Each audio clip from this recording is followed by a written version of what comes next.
how are you going to make sure that like every book is going to really have the quality? It's going to be in the stores. That everything's going to be like, how do you really get the most out of that book for that person that has that book? Promotion, advertising, everything. Yeah, well, a big chunk of that too is Michael is actually at our writer's retreat. So he's there for the whole month. I pop in for about a week. So he guides everyone through the process. I mean, he is the number one book strategist in the world. So nobody knows books and publishing more than Michael Drew. So he's a legend in the space. So he guides everyone through it. He has a whole process and system. But then we also have editors and graphic artists to make sure it all gets done as well. And then we're adding an AI component too, just to speed up the process as well. And like what, ChatGPT or something to where like? Well, it's utilizing the ChatGPT 4 engine basically, but yeah. But ChatGPT some people use it as a base to then rewrite.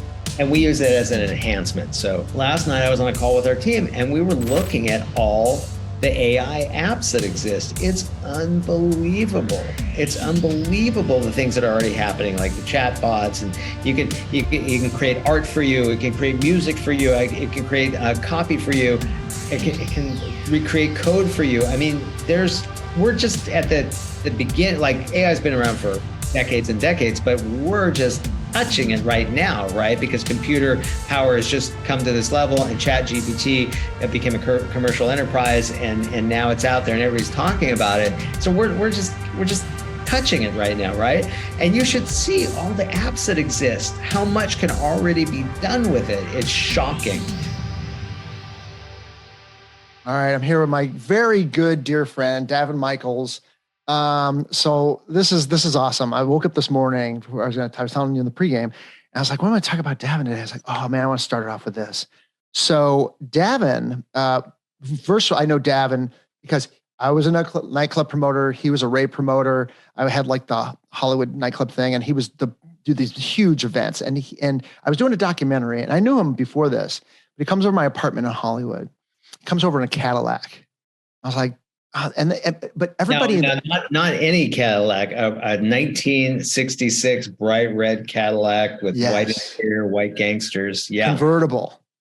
Yeah, about as big as long as a football field, right? The thing is. And you came with a couple girls too. I'm like, who the fuck? I'm like, this is awesome, man. But also a lot of people in the rave scene in that it was 1990, 91.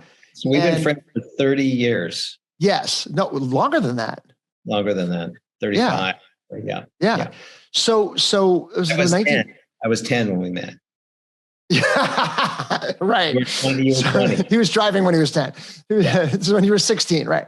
So anyways, you come over and it's in Hollywood and I'm thinking everybody in the rave scene back then was like, do it for the scene, man. I'm doing it for the scene. And this guy was more like me. He was like a hustler. He was about business. He was like intellectual. I was like, because I was like, I'm doing this documentary because I'm trying to like do a big event and I like want to become a film.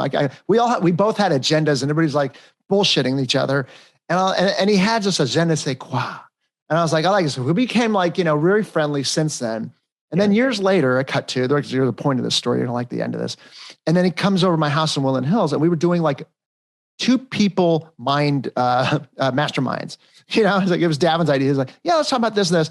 And we'd get together and have these great conversations about business and just catch up.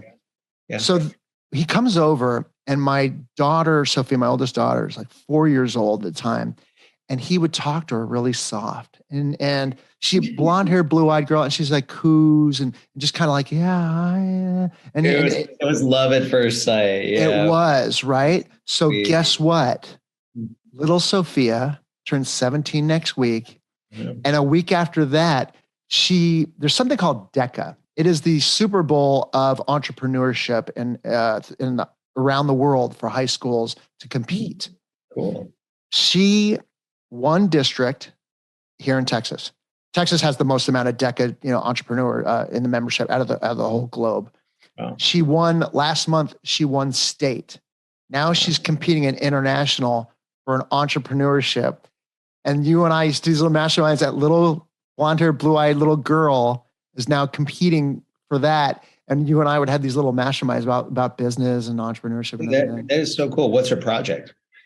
It's been working on whether it's called, well, it's a fictitious business, right? So they're all limited to a criteria of like 10 pages, and it's called Opus, and it's a robot, computer help for like, people that need long-term health care. And, and I mean, we're talking like, it has to be a full business plan. Everything's condensed, like every inch on this presentation matters. So there's the written presentation, and then there's the oral presentation.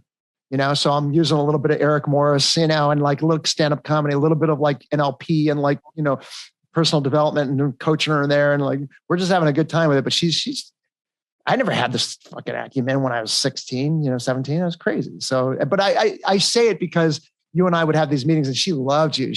Daven has this soft voice. You're such a charismatic guy. So I thought you'd get a kick out of it. The girls are dolls now, but man, they were just little Shirley Temples back then. They were so cute. So, by the way, just talking about Eric Morris, one of the greatest acting coaches, legend, right? Chris talked to him the other day. They still talk all the time. Yeah. Eric Morris, my old acting teacher, your friend Chris is his acting teacher. And he's been on the podcast 93. I think he's going to be 94 soon. Is he that old already? I thought he was in his 80s. He's 90. Really? No, he was 91 maybe when he did the show 2 years ago. Wow. Yeah. And I had him back on to catch up with him. He's a vegan. He has fish once in a while. And I was like, what's your secret? He's like, 20 years ago I became a vegan. I was like, no shit. Oh my God. Wow. Sharp as a fucking tack. He's amazing. At that age, it's so gnarly because if you're sharp as a tack, God bless you. And then one day it's like, you're not. So you just got to get in as much time as you can. He's such an aware person. I mean, he knows, He's formidable. He's formidable. You got to be on your toes when you talk to him. Oh, absolutely. Absolutely. Well, let's say I got a segue for you now as we get into you, right? So Daven's like a shark in a good way. So a shark needs to constantly swim. Yeah, I've talked to Daven so many different avenues of his life. He had, the colleges of the outsourcing business, Outsource Smart, #1 New York Times bestseller. Yeah. He's the raves, all the, his clothing store when he was like 16 years old on Melrose, all these things. So I was talking to Daven, like, I don't know, about 8 months ago or whatever. And what's the next thing? And I was like, well, Daven, I know you're going to come up with something. And now he's like, hey, let's do the podcast. I'm like, oh, I told you I was going to retire. That's what I was going to do. But that lasted 10 minutes. I knew that was never going to happen. I don't care how well you're doing or, whatever. I knew it. So I was like, okay. And then yesterday he said, hey, let's just do it tomorrow. And I'm like, I can't wait to hear what's going on. What's going on with you? Tell me a whole scope of what's going on because I haven't talked to you in like, about a month or two. Sure. And your people don't really know me unless they've heard me on the podcast before. So I just give you a quick rundown. I'm Daven Michaels. Been self-employed for over 3 decades. My very first business, I designed clothing for all the biggest bands of the 80s and 90s. I had a telecommunications company. I was one of the biggest EDM event producers in the US for many years. Then I segued into a short career as a recording artist, very long career as music and television producer. And then I started a company about a decade and a half ago called 123 Employee, grew that to over 1,000 employees, had a little exit. Now we're part of a conglomerate with just, I think, 6,000 employees now. And they kept me on. I have a JOB there. But I was going to slow down a little bit. That didn't happen too much. Kind of interesting. So I've used books to grow my entire business over the last decades. My 10th book is in the bookstores now. Like you said, I'm a New York Times bestselling author. And I've grown a big base because of that. I have, probably about 1.5 million followers globally. And that has really allowed me to expand my businesses quickly. If we come up with an idea and we test it, we have a huge audience to test that out with. And usually that, gives it teeth and it takes off. And so I was recently approached by NBN, which is the largest national independent book chain for distribution, and was offered my own imprint deal. So we launched Michael's Press last quarter, and I teamed up with a dear friend of mine of, well over a decade, about 15 years, Michael Drew, who's the #1 book strategist in the world. Nobody has more New York Times, Wall Street Journal, and USA Today bestsellers on the planet, over 100. And we came together to start Michael's Press, and we're doing some really unique stuff. We're focused primarily on nonfiction, and we are kicking out Wall Street Journal bestsellers. And so people who work with us generally become Wall Street Journal bestsellers, which is top tier. And it changes everything. Everything changed in my life when I became a New York Times bestselling author. I shared stages with presidents. I spent evenings at sheiks' houses. It opened up the C-suite to me of all these companies. I mean, just everything changed. And I want, I'm a big advocate for entrepreneurs, and I want the same for them. So we're doing that with our multi-author books, and we're helping our authors become Wall Street Journal bestsellers. And then also, there's a lot of people out there that feel like they have a book inside them. And for those people, we have our Guatemala Book Writers Retreat. So we bring people to Guatemala. We have a resort on beautiful Lake Atitlan that we're in the process of buying right now.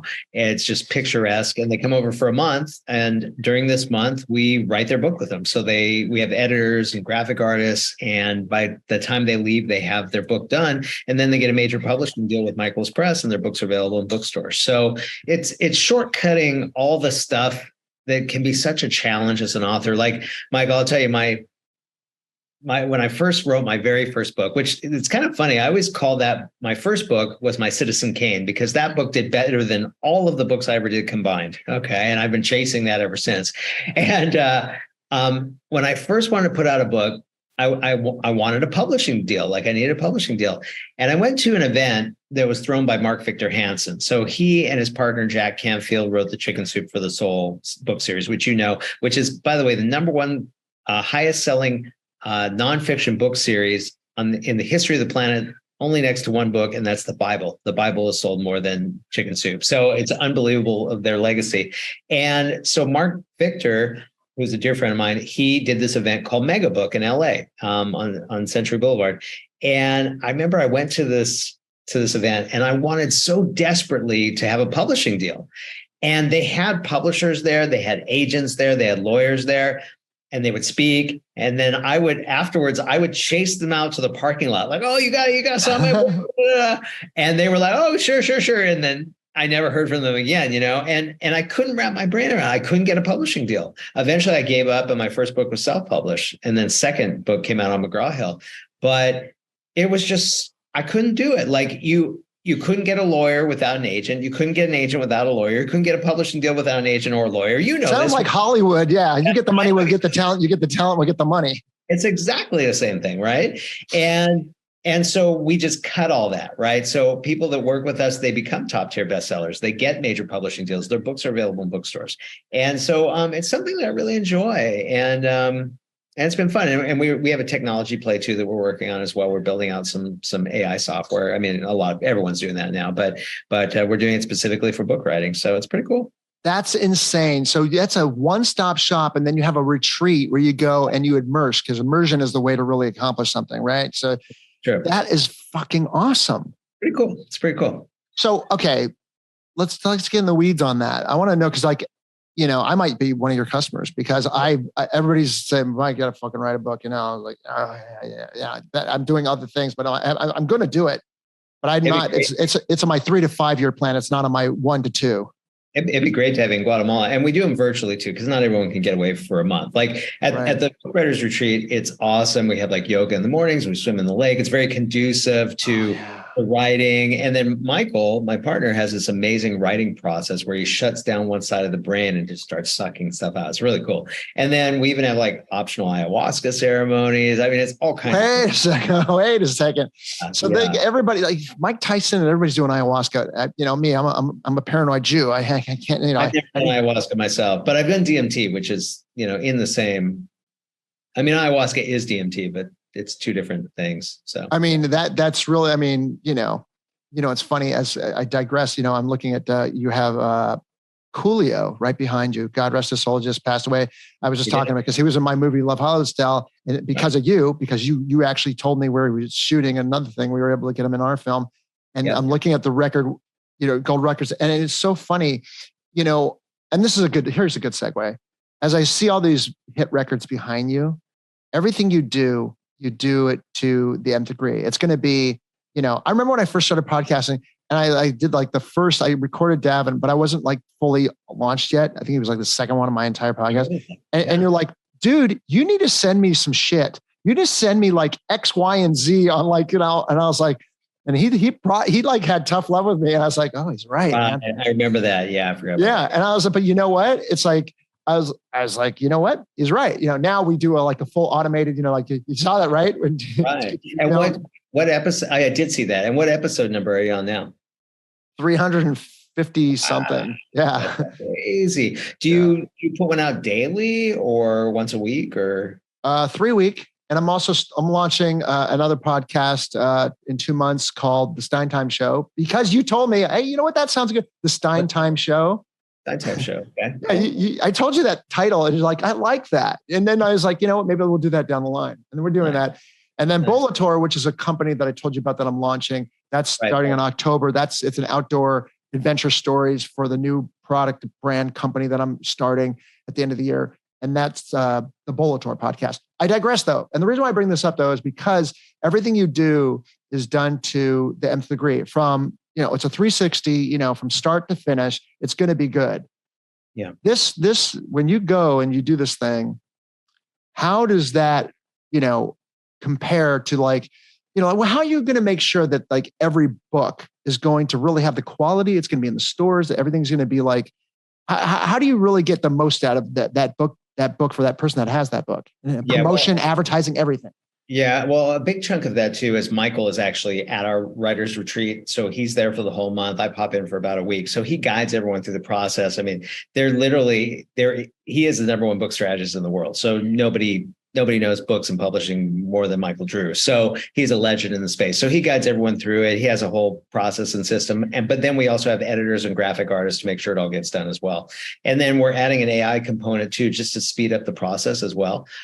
So yeah. Like what, ChatGPT or something to where like, well, it's utilizing the ChatGPT 4 engine basically, but yeah. Yeah. For like a lot of writers are doing that. Or like, I could never do that because like being a stand-up comedian, you want to be able to do material. And it's like, it's got to be your own. But, ChatGPT some people use it as a base to then rewrite. And we use it as an enhancement. So, yeah. Okay. Yeah. So you have, but let's about promotion and advertising, because that's the biggest thing, right? That's a science. I mean, you could write the great book and all that. It's really going to fit a lot of people's needs. But how do you really promote it to where it's going to perform well? We address a lot of that at the Writers Retreat. There's so many different ways to move books, right? Everything from tie-ins with nonprofits, tie-ins with corporations, joint ventures, affiliate marketing. The list goes on and on and on and on. That's where you come in though, right? That's where that's your skill set. It is my skill set. Yeah, exactly. So, I mean, that's how we hit the New York Times bestseller list. Matter of fact, you know what? Hold on one second. I'm going to grab some books and So I'll talk to while you're doing that. Everything the guy does, he has a new modality of promote in business in general. Daven went to Daven's seminars. Like, I'm doing these seminars now. It blew my mind. All the modalities that not only that you adopted, but like you're going into all these other, seminars and things across the globe, and you're picking up all these strategies. You're like, you collect these strategies, you love these strategies, you implement them, and you have all these VAs now that you're leveraging them to do those strategies. Right. I have a big team. That's how we're going to close this episode, by the way. I want to get a little nook and cranny of the new strategy. I know you always have some.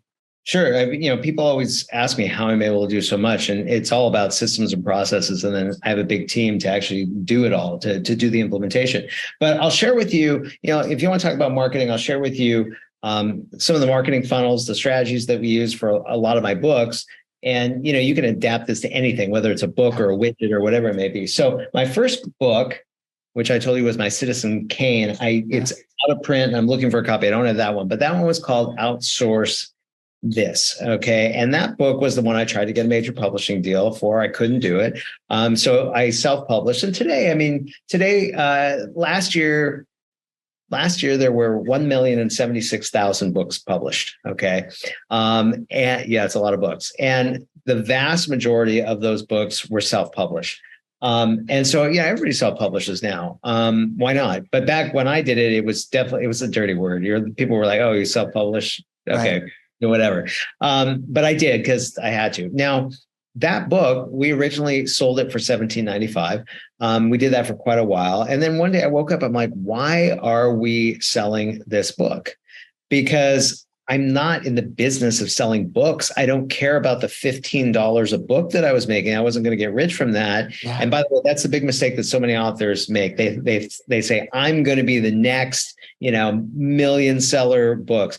And the odds of you selling 1 million books you have a better chance of hitting the lottery, but you can make millions from your books. I'm going to share with you how I did with my book. So the first example was Outsource This. So that book, we were selling it. And selling it, even if it was $17, $18, it was still a barrier to entry. I didn't care about selling books. What did I care about? I cared about selling outsourcing services, right? I wanted people to come to my outsourcing company. And so we just started giving away the book. We gave away hundreds of thousands of copies. It's in print, in ebook, in audio format, and made tens of millions of dollars. So that's just a very simple example. My next book was this one, which is called Outsource Smart. Same very clever titles, that's right? Big one. For smart. Yeah, this one hit the New York Times bestseller list. And it was actually, the forward was from J. Conrad Levinson, who wrote the Gorilla book series, and very famous ad man from the 50s, 60s, and 70s. I have his book. Famous camouflage book of his. He was a wonderful human being. He wrote the forward for my book from his deathbed. He was in the hospital when he died. Yeah, when he wrote that. A very sweet man. And okay, so this book, very interesting here. So why this one was on McGraw-Hill? I wanted it done by a major publisher. Why? Well, there's a lot of reasons to go with a major publisher. One, you get paid to write the book, right? But I didn't really care about that.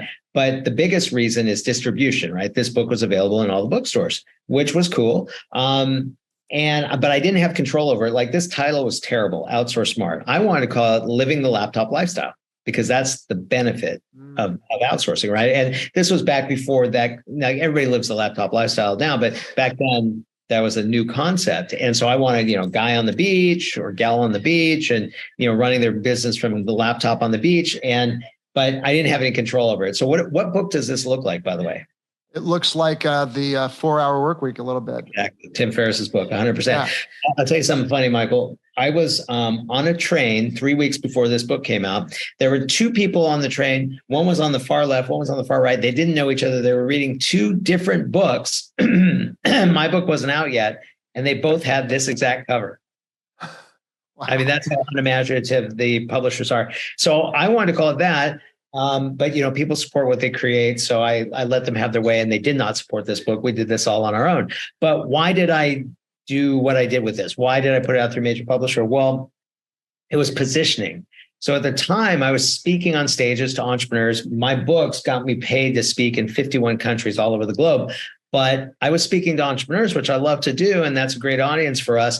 Entrepreneurs would spend anywhere from like $500 to $10,000, $20,000 a month with us. But C-suites, large companies, would hire us for like $2 million a year. So I figured when I hit the New York Times bestseller list, those doors would open to the C-suite of big companies. And that's exactly what this book achieved. And let's see, and this really, like, our affiliates really pushed that book over the edge.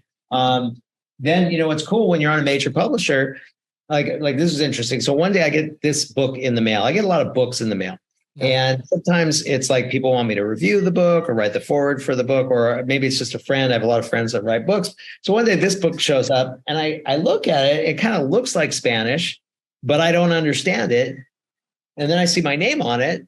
And then I'm like, oh, wait a minute. Okay, so it's my book in Portuguese. So when you have a major publisher, they sell your foreign rights. Turns out Outsource Smart was a big hit in Portugal and Brazil. So that's kind of cool, right? Wow. Yeah, it's neat. Then that's very cool. Yeah, it's pretty cool. I did not know that. Yeah.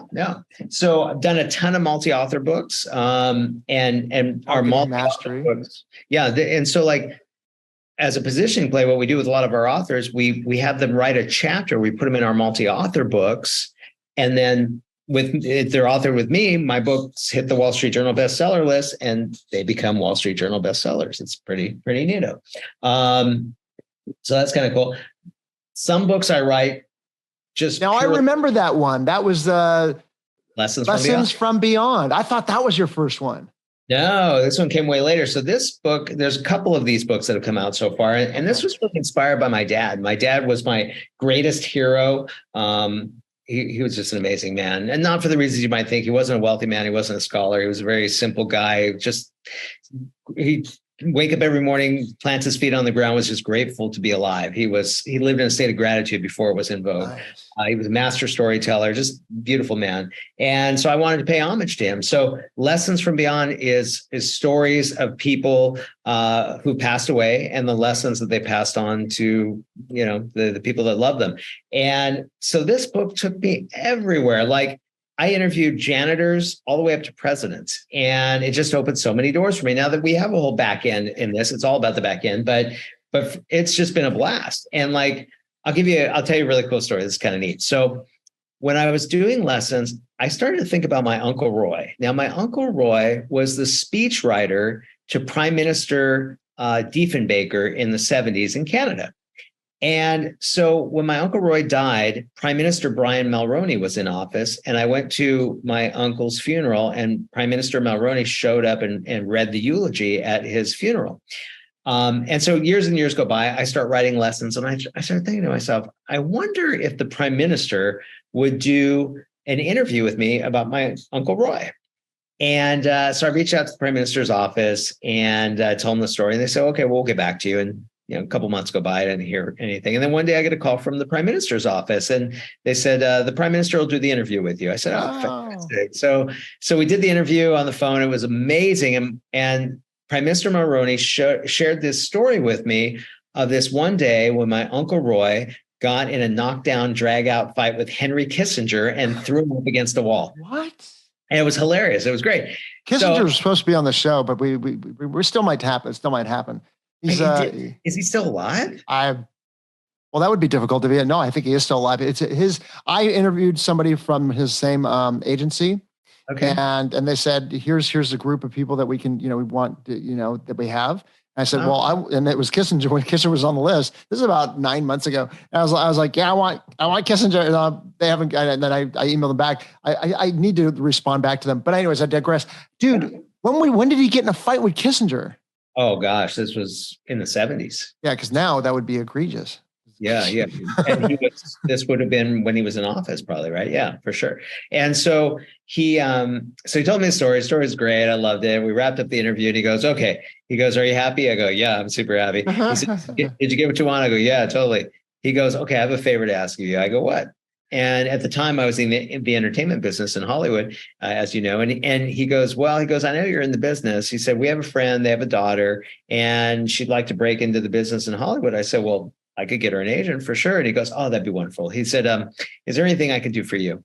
I go, well, you mentioned Henry Kissinger. I said, I'd love to do an interview with Henry Kissinger. Everybody wants Kissinger. Well, he said to me, this was years and years and years ago. Yeah. He said, listen, he goes, Henry's 85 now. He said, he's getting on in age. He said, I don't think he'd be a good interview for you. I go, no, okay, no problem. He goes, is there anyone else? And I go, Bill Clinton.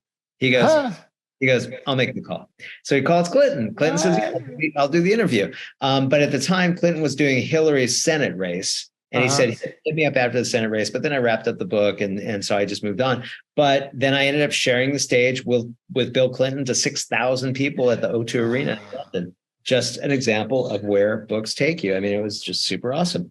Here's one more book. So this book is actually in the bookstores right now. This is my 10th book. It's called The Virtual Entrepreneur.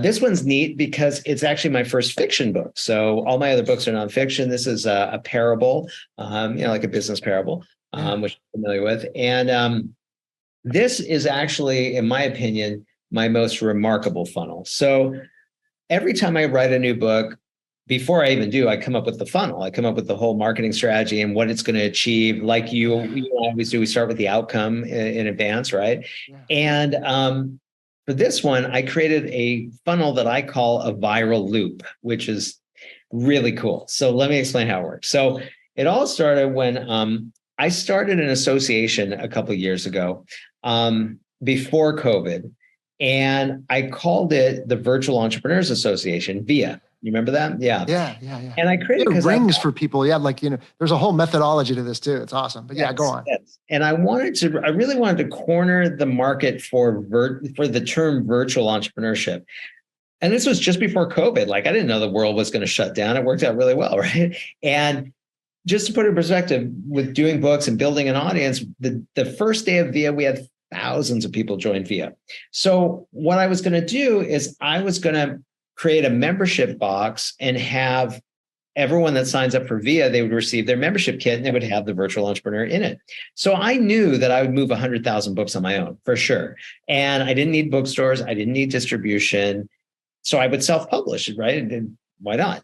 But I reached out to a friend of mine. His name is Dave Hancock. He has much more experience probably than I did back then in the publishing business. Dave owns a publishing house called Morgan James Publishing.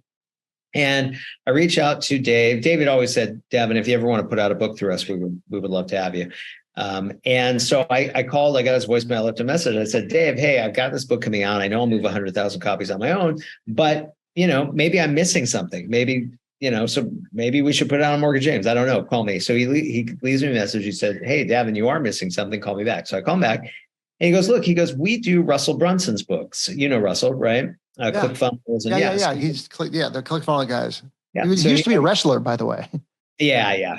Russell go that far back. We've been friends forever. As a matter of fact, do you know his 2 comma, 3 comma awards, all that?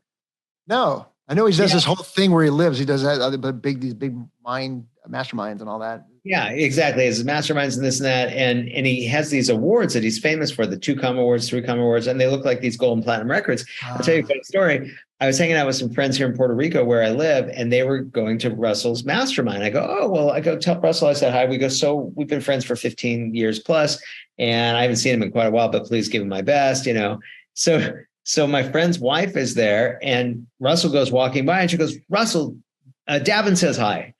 And he's like, walk by, he stops. He goes, Daven Michaels? She goes, yeah. He goes, my neighbor in Puerto Rico. He goes, I got to tell you something. He said, I have my 2 comma, my 3 comma awards and so on and so forth. He goes, it was Daven that inspired me to do it because of its gold and platinum record. So wow. I never knew. So anyways, so Dave says, look, we do Russell's books. He said, but Russell moves 100,000 books a year online. He said, but we sell another 100,000 in the bookstore. So we double the revenue. So he said, give us bookstore rights. You guys, you take the online rights and let's do that. So I said, perfect. So then we did something very unique that's called a co-publishing deal. And co-pub deals, it's like, I don't know, maybe 5% of all authors do co-pub deals. This is what you do when you have a big following, big base. You can move your own book. So, 10th book now, I can do that. So here's what we did. It was very, very slick. So we created a whole box. Yeah. Yeah. So we created a membership box for the Virtual Entrepreneurs Association. So when people join VIA, they get this box, and in this box is a personalized letter from me welcoming them. And then there's also a personalized membership card that's not here, but it's in there. They get the hardback limited edition version of my book. They get the success journal. That's a hard cover as well. Then I remember getting this. You gave me, you got me one, and it was so impressive. I mean, like how it was packaged. You know how you get like an iPhone? iPhone spends a lot of money for their packaging. Well, that's what I was modeling, was an iPhone. Well, that's what it reminded me of. That's perfect. It's robust. It's really good quality. I mean, it's like, you got something and you're like, this is substantial. Yeah. Now, here's what we did that was really cool. Remember I said I created what I call a viral loop. Okay, so what does that mean? So when people join VIA, they receive a membership box. Okay, so they get these. And then they go through a series of some upsells and downsells, some special offers we offer them. And then at the end, it says, hey, if you're excited about VIA, share it with your friends, and you can send out up to 5 of these boxes for free. Just cover the shipping, okay? And then they send out 5 of them. And then what people receive is they receive a different box. So let me back up for a second. So in the bookstores, Dave is putting out through Morgan James a different version of this. So it's inside is the same, but what's different is the cover is different. It doesn't say Virtual Entrepreneurs Association because people in the bookstores don't know what that is. Instead, it just has this cover. It says the Virtual Entrepreneur, okay? Mm-hmm. And then they open it and drop it. Okay, so they open it, and and there's a different letter. And instead of welcoming them to Via, it says, hey, here's kind of why I created this, and get a free trial membership to Via. So then they sign up for the membership, they go through the upsells, the downsells, and what have you. And then at the end, it says, hey, do you want to send some of these boxes out to your friend? And then the whole thing loops over and over and over again. And then lastly, what I did is, this is a co-publishing deal. Because I know I can move 100,000 units, I pre-order like 100,000, and I manufacture them in China, where they cost almost nothing. And so then China ships directly to the distributor. These go out to the bookstores. And instead of these costing like $100, they retail for $27. And I get 80% of the royalties, because it's, I'm just using them for distribution. I'm doing everything else.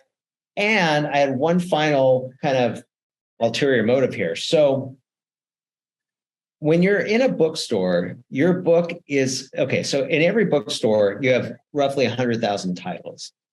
And of those 100,000 titles,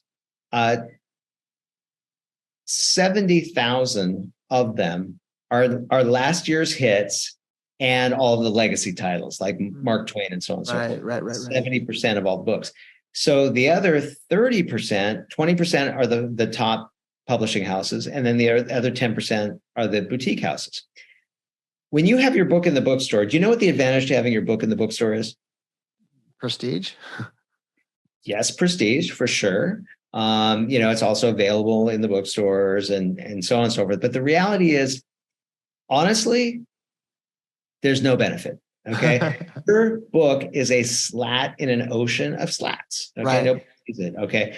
Unless you have some cred and your publisher knows that you're going to sell books, then they will do a co-op and they'll buy you display areas, and they'll charge you back for it later. But if you have a display, people walk by and buy your book. That's how it works. The eye, people walk into bookstores just looking, right? And then location. Their eye, exactly. So what I knew from all that is that if I did this, you can't stick this in a slat. Right. So instead, you're going to stick it on a table. It had to be a display. And you get automatic display without paying for it. So that was why I did the boxes. And it served us very well. It's doing really great. It's fueling Via, and very, very creative funnel. You're just speaking of the funnel. That's what I want to talk about next. You're really good at these funnels. That's a science. That's an art form that really needs to be executed. Yeah.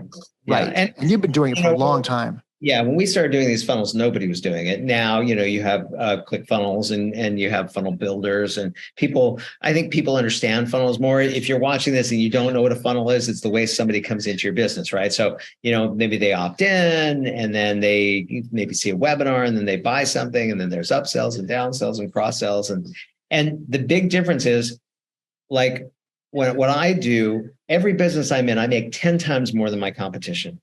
And I do it through a few ways. One is that funnel. Most people sell one thing. I'm selling upsells, downsells, and so on and so forth. So I have premium revenue per registration, opt-in, whatever you want to call it. In addition to that, I use my affiliates, in two ways. One, all my businesses have affiliate programs. Most companies don't have affiliate programs. If you don't have that, you're nuts, because there's plenty of people that will send you business if you have an affiliate program. And I pay more for that traffic than I do for when I buy traffic, but it's found money. I only pay for what I receive. So why wouldn't I do that all day long, right? So that has to go to my bank account. Then, and this is really, really profound, if you will. And if you catch this distinction, it'll change everything for you. So I also use affiliate marketing to fill the gaps in my business. So what do I mean by that? Well, most people sell one thing. Like if you're an entrepreneur, like you and I, we do 47 different things, but you pretty much sell one thing. Like I know your number one business is outdoor supplies, right? That's your core business. Absolutely. If you're in real estate, you probably sell real estate, right? For me, for the last decade plus, my core business was outsourcing. I mean, yes, I had publishing businesses but my core was outsourcing. But there's a myriad of other things, as you know, Mike, that people would buy from you if only you had it to sell once they know, like, and trust you, right? Right. And so we sell another probably 25 to 30 products and services to our people that we don't create, because I only want to be in one business. I want to stay in my lane. I don't want to do 37 different things that would deframe my focus, but my affiliates sell all that stuff through me to my clients. And so that adds, 1 or 2 zeros a year to our account. And we sell all this stuff and I don't have to make it. And what's my profit margin on the stuff I sell through my affiliates?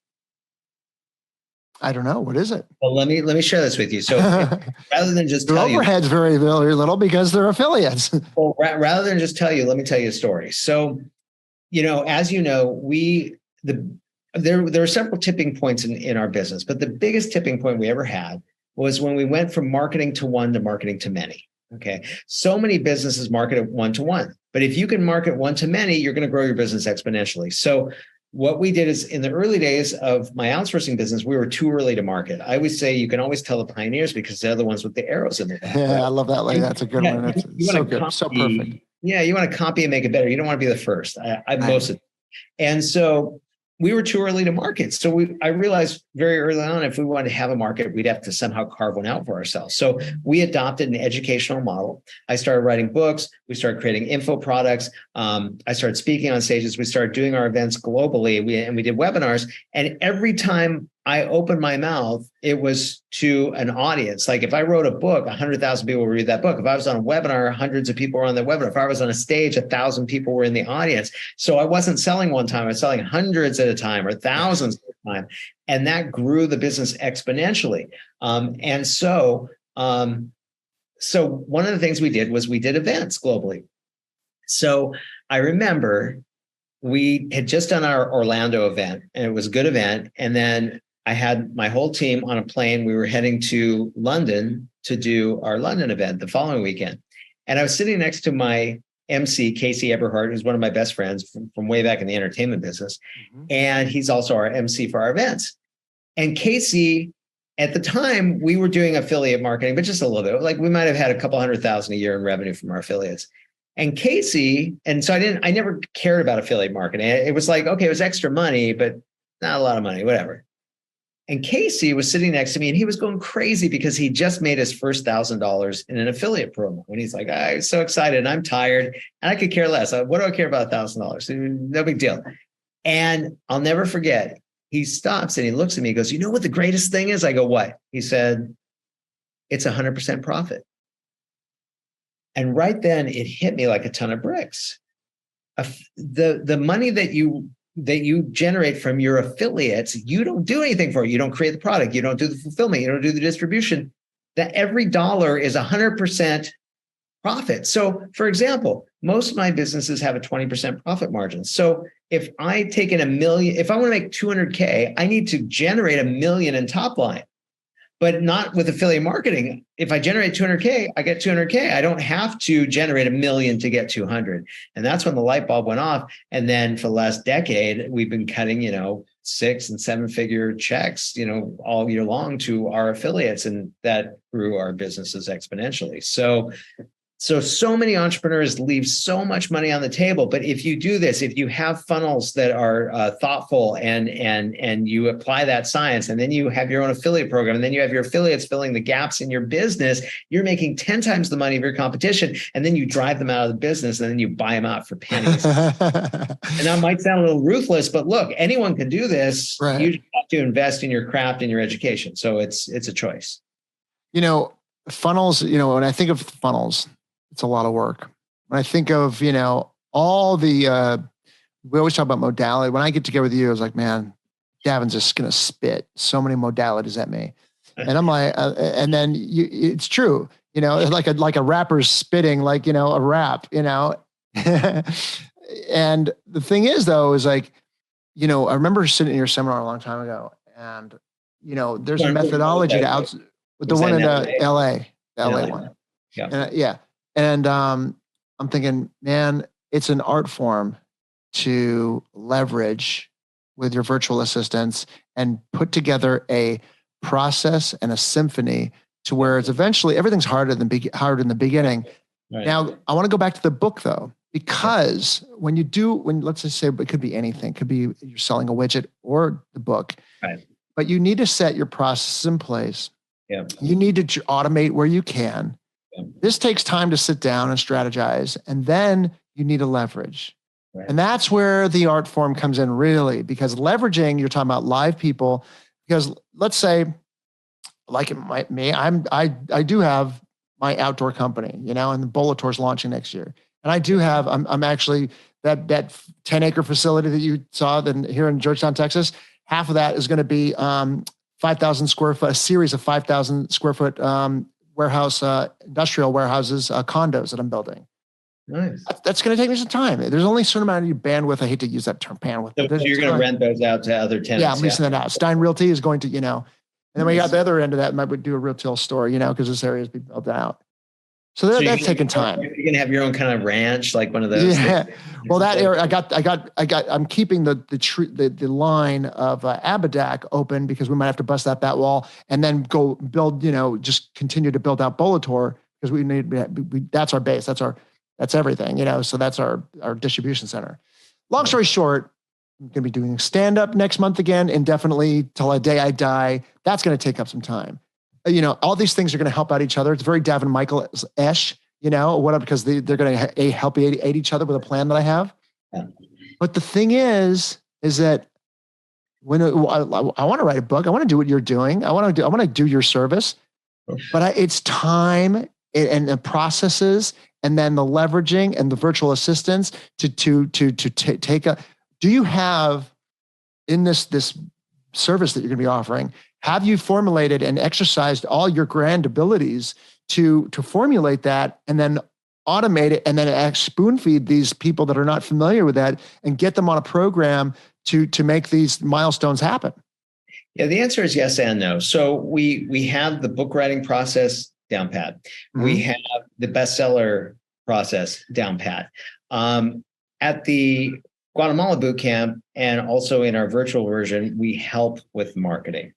But we will be launching next year the Author Speaker Mastermind, where we'll really get down and dirty and spend the year helping people build out, their campaigns, their funnels, their platform, and that's kind of the next step in the evolution, because that's it's a process. It's a process. So we can. A busy entrepreneur is going to want to imagine it. They're going to want to spreadsheet it out. But after that, they're like, I'm not going to do this shit myself. I got to leverage this. I got so many other things going on.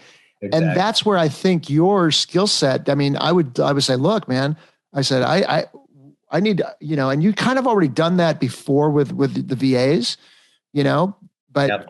That's where, every time I deal with my VAs, I'm like thinking about Daven, because I'm like, wait, how much lemon juice are we squeezing out of that lemon? Because that's a good analogy for me about how you're managing your VAs. Yeah, that's I think that is a great metaphor, if you will. Yeah, for sure. This is an art form. This is what and you do it better than anybody I know. And I know a lot of freaking people now in business. Yeah. Coming from you, that's a great compliment. Thank you. Nobody, the shit that you in your seminars alone, and every time I talk to you, oh yeah, Mike, by the way, here's another, and then we want to do this and this and this. But with virtual assistants, because let's face it, everybody's got 24 hours. Right. It's your process. It's how much can you automate? There's only so many Zapiers you could do. And then your VAs, your how you're going to leverage, how you're going to add to that mix your AI, because that's what's going to be next, right? Your AI a lot, right? Right. And then whatever's left over after those is you. And then we get into creative, what I call, time compounding. It's different than multitasking. I've kind of thought about this a lot lately. And time compounding is where you're not just doing, net, like a triple, quadruple, 5 things at once, but you're also doing them in a fashion to where you're doing certain things. Like, let's say you wanted to learn a new language. Well, then you're going to use hypnotherapy and some neuro-linguistic programming to go to sleep with a recording and wake up with a recording. Your subconscious is going to work for you. Yeah, sure. You can even add white noise. So I'm getting into that too, but I'm getting off the track here. That's what you need. We need people to help organize to get that executed. Not to say that's what I'm hearing, because every time I talk to you, I'm like, oh my God. And I want to get into because I know you're gonna give me some new nuggets today. You always do. But every time I talked to you, I was like, how am I want to execute all these things he just told me about. And I got to sit down and I got to, systematically do it. But that would be great for you to say, here's a service that I'm going to compose this for you. It's going to help you. You're going to be cognitive of it. We're going to spreadsheet it out for you too, but we're going to put a system in place. You ever think about that? Yeah, absolutely. Well, one of the products that's coming out pretty quick is we're going to start doing done for you book funnels. So yeah. Wow. Yeah. So there you go. Yeah. Because that funnels are a fucking pain in the ass for me. I look at that thing like, oh my God, it's like, it's so much work, but it's very effective. Seen it done right. It is. Yeah. Yeah. And once you dial it in, it's almost kind of set and forget. Once you have the machine there and then you start feeding the beast, you're in pretty good shape. And everything's hardest in the beginning. And that's the interesting, like I've had some guys on the podcast and because we're doing an affiliate program for Bulletor, and a lot of that's done through Shopify Plus. There's the wonderful, apps that, kind of like help you manage and, kind of integrate your symphony of affiliates through that. If you sell a widget, a physical widget, it's easier, in that regard. But, what let's get into, what are some of the, I'm excited to find out more about that and the publishing. What are some of the latest nuggets that you've been hearing a lot lately? AI, of course, one, ChatGPT. What are some of the new things that are on the horizon? You're always on this. I'd love to hear. That's my favorite thing to talk to you about. Yeah. So on the AI tip, I'd say what I found fascinating. I had a call last night. And actually, let me kind of back this up. Yeah. Let's back up for a minute. So I'll tell you one of my greatest entrepreneurial stories. And it's also a perfect example of what we call an ascension model that we do in the publishing business and the marketing business. So there was a guy that bought one of my books. This one. Let's see. This one. Now, this one was on McGraw Hill, so I didn't make $15 a book. I made $1 on this book, right? Every time they made a whole $1. So there was a guy named Eric. He bought this book, and I made $1. Then he reads the book. He's like, this is interesting. So then he signs up for one of our events. We make $500, and it's not just necessarily about the money, but I'm sharing the money here. Yeah.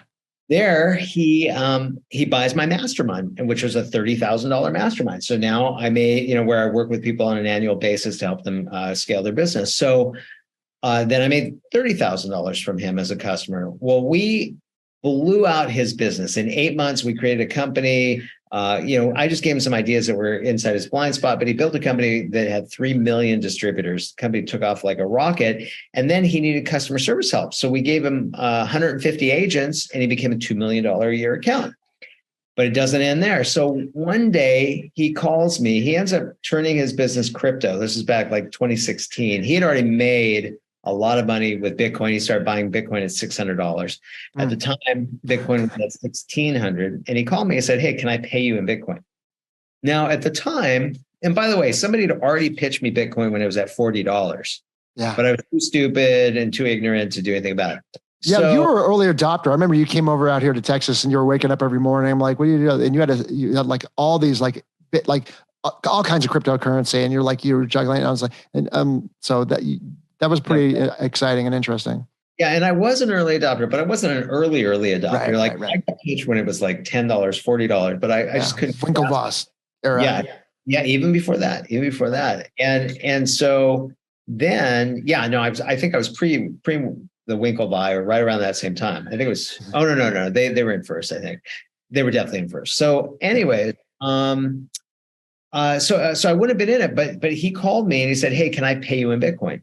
And at the time, nobody was talking about Bitcoin just yet, but I had friends who had some big exits. And the two trends I noticed was one, they were angel investing, and two, which is common when you sell a company, and two, they were buying up crypto. So I didn't know what was up, but I knew something was up. So I told him, I said, yeah, I'll take your Bitcoin. I don't know what to do. Tell me what to do. He said, open a Coinbase account. So I did.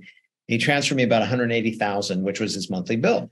Mm-hmm. And I remember within weeks, that money doubled. And I was like, what's going on here? And at that moment, I took whatever I could beg, borrow, or steal, or just kind of not even that, whatever I had like liquid, and I put it in Bitcoin and Litecoin and Ethereum. And that moment in time changed my life. But that's a perfect example of an ascension model, right? We went from $1 to $500 to $30,000 to $2 million to, anyways. Right. And that changed my life. But what did I glean from that whole entire experience? Well, the ascension model is powerful, but I knew that already. But what I gleaned from that was, I could have got into Bitcoin at $10 and $40, right? But I got in at 1600, which is great, but I could have, instead of 10xing or 15xing, I could have 100xed, right? And what I learned from that is that now we have a team, small team, but we review everything, no matter how weird, lame, stupid sounding, whatever. We look at everything because we don't know what the next Bitcoin's going to be, right? Back then I was like, Bitcoin, schmickcoin, right? But now it's like, I don't care. Like I will look at everything because another example was TikTok. Like now I'm on TikTok, but my buddy was on TikTok years ago. And I'm like, dude, can we do anything in 15-second content? He's like, yeah, you could do this, you can do that. Nuts, but I can't do that, and especially now, and things take off so quickly. So we look at everything. So last night I was on a call with our team and we were looking at all the AI apps that exist. It's unbelievable. It's unbelievable the things that are already happening, like the chat bots, and you can create art for you. It can create music for you. It can create copy for you. It can recreate code for you. I mean, we're just at the beginning. Like AI has been around for decades and decades, but we're just touching it right now, right? Because computer power has just come to this level, and Chat GPT became a commercial enterprise, and now it's out there and everybody's talking about it. So we're just touching it right now, right? And you should see all the apps that exist, how much can already be done with it. It's shocking. Right. So my advice to people is focus on AI right now, because otherwise you're just going to get left in the dust, right? And so that's a big one. We're doing a lot of really cool data mining and marketing strategies right now. So that's been pretty cool. You want me to expand on that a little bit? Yeah, please. Okay. So we're buying data, and then we take that data and we have our team that takes that data and goes out and mines it and pulls up more data.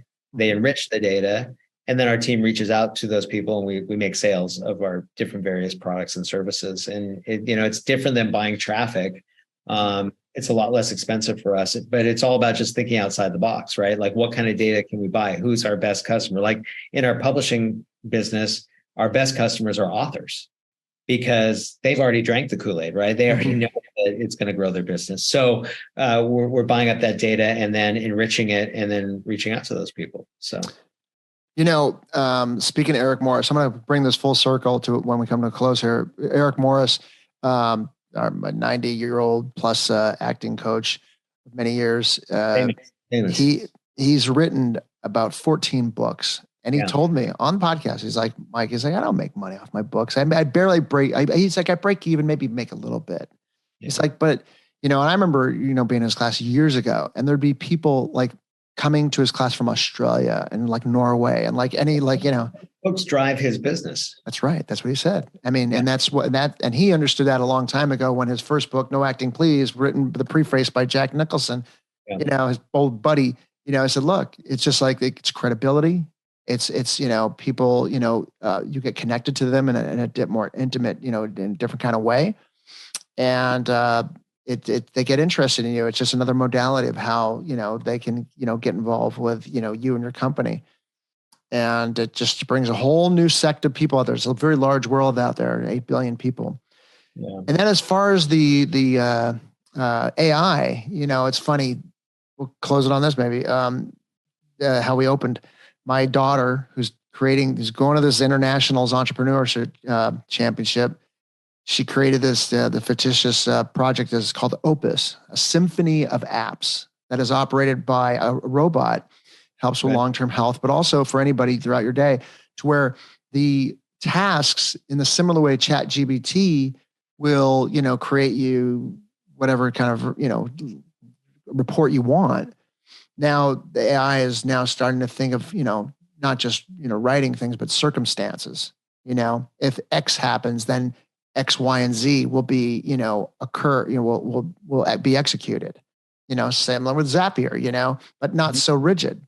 To where, there's, it's like a chess game, of AI to where it's going to be reactionary, and that's the basis. So who knows what's going to happen when she's our age, and whatever kind of. Everyone will be on universal, what is it? Universal allowance. What do they call that? Because AI will be doing everything. Yeah. It's going to be interesting. So, you know what, please, this is always, I enjoy talking to you so much. The same thing happens every time I talk to you. I'm so enjoyed. And then I'm like, fuck, man, I got so much shit to do. How am I going to oh man. It's like, and I do a lot of shit. I do okay. But I'm like, no, there's more. And I gotta, and this is going to fit into my plan here. And you know what it is? Sometimes it's just sitting with, I've become very friendly with Excel spreadsheets. And you have to strategize. And I'm preaching to the choir here. I'm talking in general to everybody.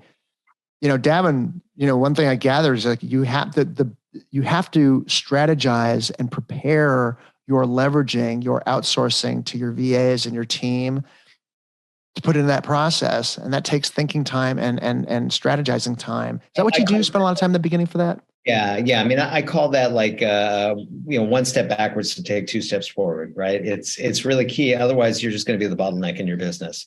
And I use GDocs. And also I'm a big fan of Monday.com. We use Monday in our business. I don't know if you played around with Monday. What's that? What's Monday.com? It's like GDocs on steroids. It's, okay. And plus you have a, like a base camp kind of component to it. It's project management. Like an Asana a little bit.